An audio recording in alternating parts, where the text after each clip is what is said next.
Shalom, nous méditons l'évangile de Jésus-Christ selon Saint Jean, le chapitre 17, les versets 11 à 19.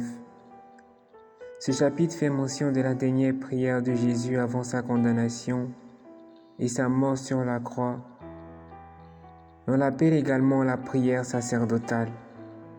Dans ces quelques versets, Jésus prouve son grand amour pour ses disciples en les confiant à son Père dans la prière.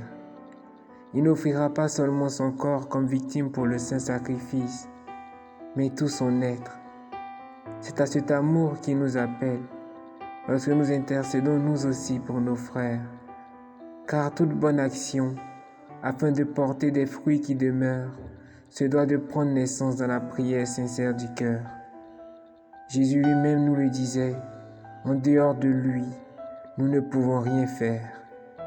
Il nous appelle également à être un, comme lui est uni à son Père.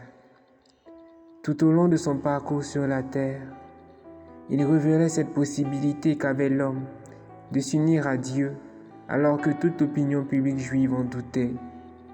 Mais les pensées de Dieu sont au-dessus de celles des hommes, et le désir du Seigneur pour nous n'est pas que nous soyons riches, reconnus ou encore les plus grands aux yeux des hommes, mais que nous soyons un, unis à lui et à nos frères.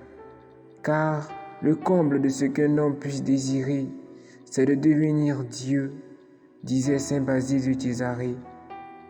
Et seul cela peut procurer à notre cœur la joie parfaite et nous pousser à agir comme le Seigneur en aimant nos frères au milieu du monde.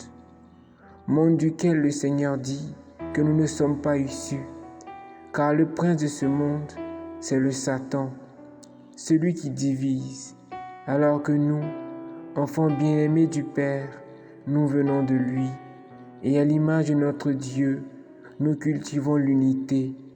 Voilà pourquoi le monde nous hait. L'on pourrait se demander pourquoi le Seigneur ne nous retire pas directement du monde. La réponse en serait toute simple. Nous portons en nous la lumière du Christ, afin d'éclairer ceux qui marchent dans les ténèbres. Comme des bougies, nous trouvons notre utilité dans la nuit de ce monde, afin de mener à l'obéissance de la foi ceux-là qui ne connaissent pas le Christ, ceux-là qui ne se laissent pas sanctifier par lui. En effet, l'origine de cette lumière qui brille en nos cœurs, c'est la parole de Dieu, car lorsque nous demeurons dans sa parole, nous sommes sanctifiés. Cette sanctification n'est donc pas l'œuvre de nos mains, mais plutôt celle du Seigneur en nous.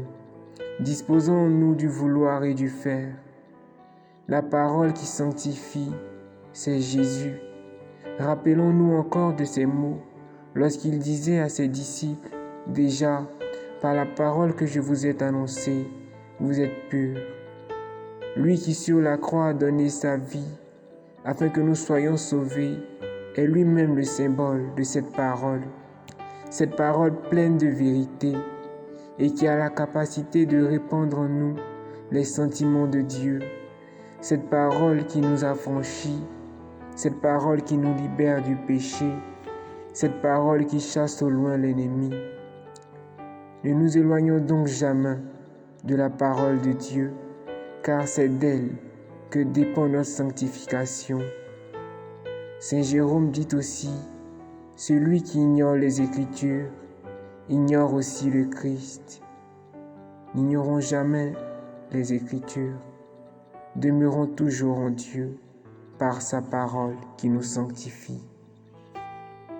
Que le Dieu de paix lui-même nous sanctifie tout entier et qui nous donne d'être un avec lui et nos frères, afin que nous resplendissions de la lumière du Christ ici-bas, afin de ramener nos frères et sœurs qui s'égarent à l'obéissance de la foi et que l'amour de Dieu soit répandu au travers de ce monde.